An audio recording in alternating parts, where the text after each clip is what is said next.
Mga higala mga kaigsunan. So niya kagabi na doon nakitay kining importante kayo nga paggalantaw, no? Kining naisulat sa Ephesians 6:12, no? So mo pahayag ni Apostol Paul.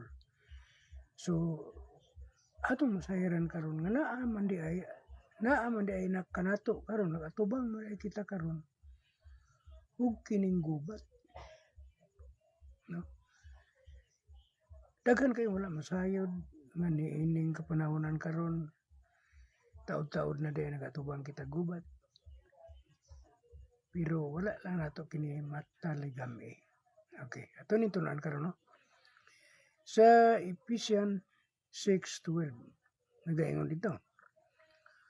For we wrestle not against flesh and blood, but against principalities, against powers, against the rulers of the darkness of this world, against spiritual wickedness in high places.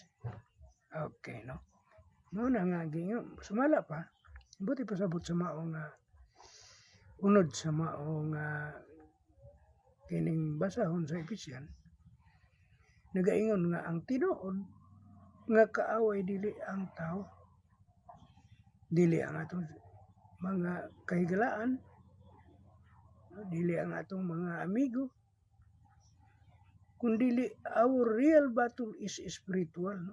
Ang yawa nagamit og mga temptasyon, deception, ug discouragement aron mapahalayo ta sa Dios. So, grabe ang kining armas nga gigamit sa yawa. Batok kanato. Sumuna nga kinahanglan ang matulog kita sa matag karon og niya. Okay. We know your enemy. Kinahanglan atong ilha ang imong kaaway. Matud pa sa unang Pedro, kung atong masahon ang unang Pedro 5:8, sige ingon dito niya. Be sober, vigilant, because your adversary, the devil, as roaring lion, walks about seeking whom has may devour. No? Buti pa sabot mga kaigsunan ko nga ang atong kaaway, no? Yun nga, be alert and watchful ang yawa sama sa nagngulog nga layon nga nangita og tawo nga iyang malimbungan ug mapukan. Kinahanglan magbantay ta sa atong hunahuna mga desisyon ug espirituhanon nga kinabuhi. So unsa ang iyang mga galamiton og himan sa yawa dire? Kining number 1 kining temptation, no? Tintalo niya ang mga katawhan sa pagbuhat og dili maayo. Deception, kining paglimbong, no? Malimbungan niya ang iyang mga tao. Grabe na nga armas ang iyang gigamit. Discouragement, i-discourage ka niya sa imong pagtuo ngadto sa Dios, no? Mapahilayo ka sa Dios. So muna usa sa iyang gigamit. Parinta. Pat on mo na miingon si Apostol Paul sa kaning libro Ephesians 6:11, miingon siya nga pat on the whole armor of God. No, but pasabot isulob ang tibuok hinagiban sa Dios. So ato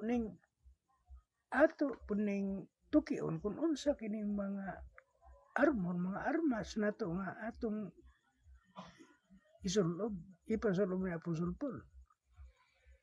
Mingon siya, pat on the whole armor of God, that ye may be able to stand against the wiles of the devil. No?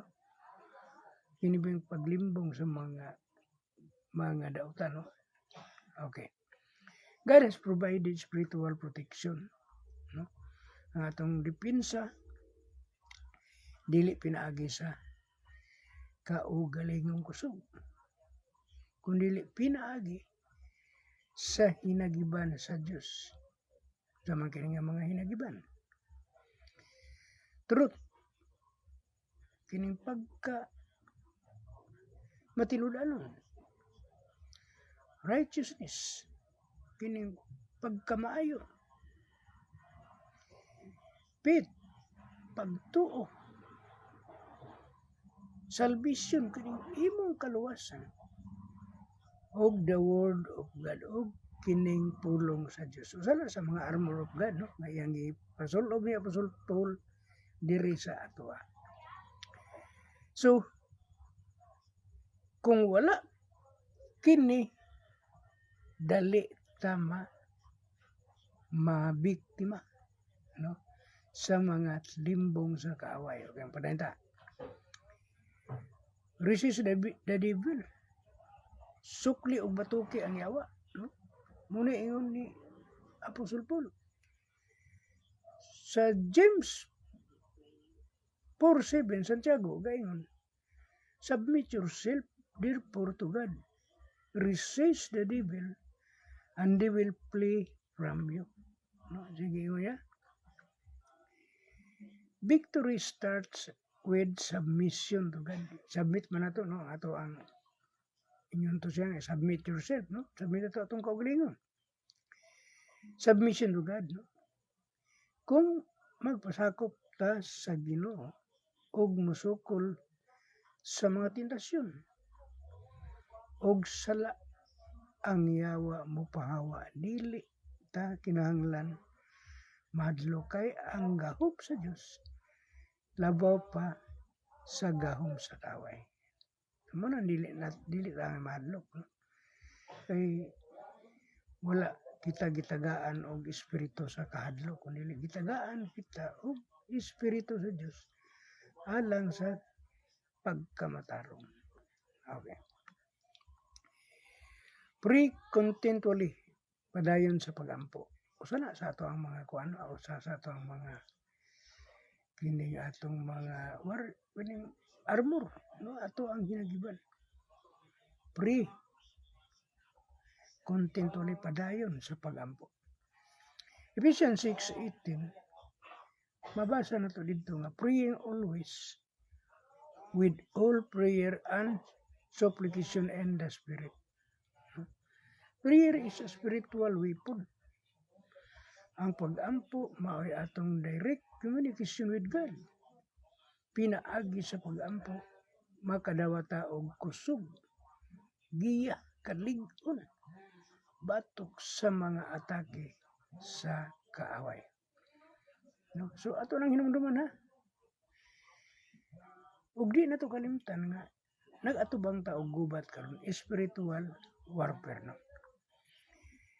Stand firm in Christ, magmalig-on diha kang Kristo, no? Kinabang mo barug ka nga lig-on, no? Dili mapukan ang imong pagtuo, dili mapukan ang imong pagsalig sa Dios, dili mapukan ang imong pagkamaayo, pagkamatarong. First Epistle of John 4, verse 4, nagaingon dito, greater is that is in you than he that is in the world. No? Believer has victory in Christ. Bisan adunay spiritual warfare karon, dili ta nag-inusara. Wala ta mag-inusara. Ang Ginoo ana kanato ug ang iyang gahom mas dako kaysa gahom ni Satanas.